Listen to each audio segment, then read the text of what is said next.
sais pas si ça vous fait ça, et moi je suis toujours étonné de voir qu'il y a des gens qui ont confiance en eux, mais sans raison. Et d'autres qui n'ont pas confiance en eux, sans raison également, ou avec des raisons, j'en sais rien, mais il y a une vraie différence entre les êtres humains, les gens qui peut-être ont grandi au même endroit, qui font les courses au même endroit, qui sont allés dans les mêmes écoles, il y a une grande différence, une grande variété en termes de confiance. Et moi, quand j'étais étudiant, à Sciences Po et à l'ENS notamment, je le voyais. Je le voyais qu'il y avait des gens qui avaient beaucoup plus confiance en moi, qui avaient beaucoup plus confiance en eux, mais certainement qu'ils avaient aussi beaucoup plus confiance en moi que moi. Donc je voyais cette différence et je trouvais ça toujours choquant. Et si vous voulez vous améliorer en tant qu'orateur, être plus à l'aise, vous devez absolument distinguer deux choses. Je le disais hier, la confiance conditionnelle de la confiance inconditionnelle. La confiance conditionnelle, qu'est-ce que c'est? Cette confiance qui dépend de la réussite de vos actions. J'aurai confiance à condition de réussir mon cours, réussir mon examen, réussir ce projet au boulot. Bref, cette confiance va dépendre de la réussite de vos actions conditionnelles.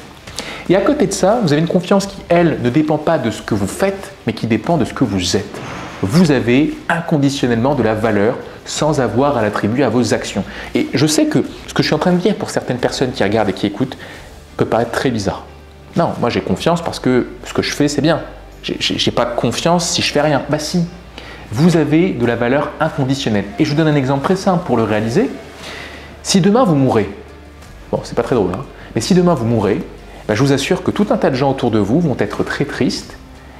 Et cette tristesse montre que vous avez de la valeur sans avoir à ne rien faire.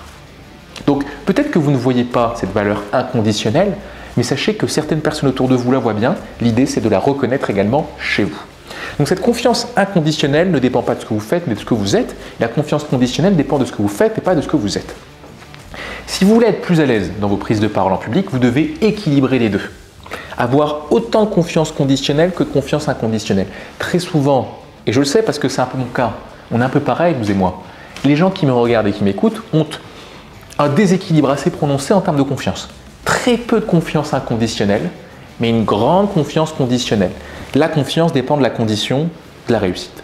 Hein, si ça s'est bien passé, bah, j'ai confiance. Sinon, sans ça, bah, qu'est-ce que je vaux? Et ça, c'est pas bon, parce que si vous avez cette logique-là, vous courez au burn-out. On ne va jamais s'arrêter, on cherchera toujours à faire plus, à agir davantage, à se montrer, à montrer aux autres qu'on a de la valeur parce qu'on estime ne pas en avoir assez. Vous devez équilibrer les deux. Trop de confiance conditionnelle, et là c'est l'inaction. Trop de confiance inconditionnelle, et là c'est le burn-out, parce que vous allez agir sans vous ménager. Donc moi, ce que je veux, c'est que vous soyez des orateurs à l'aise, qui gèrent l'anxiété dans cette nouvelle vidéo consacrée à ce sujet. Pensez-y, est-ce que vous avez de la valeur? Est-ce que vos actions ne vous mènent pas à exacerber cette confiance inconditionnelle? Et au fond, est-ce que votre confiance est bien équilibrée? C'est ce que je vous souhaite. Et c'est pourquoi je vous dis à demain pour continuer à parler de ce sujet consacré à l'anxiété.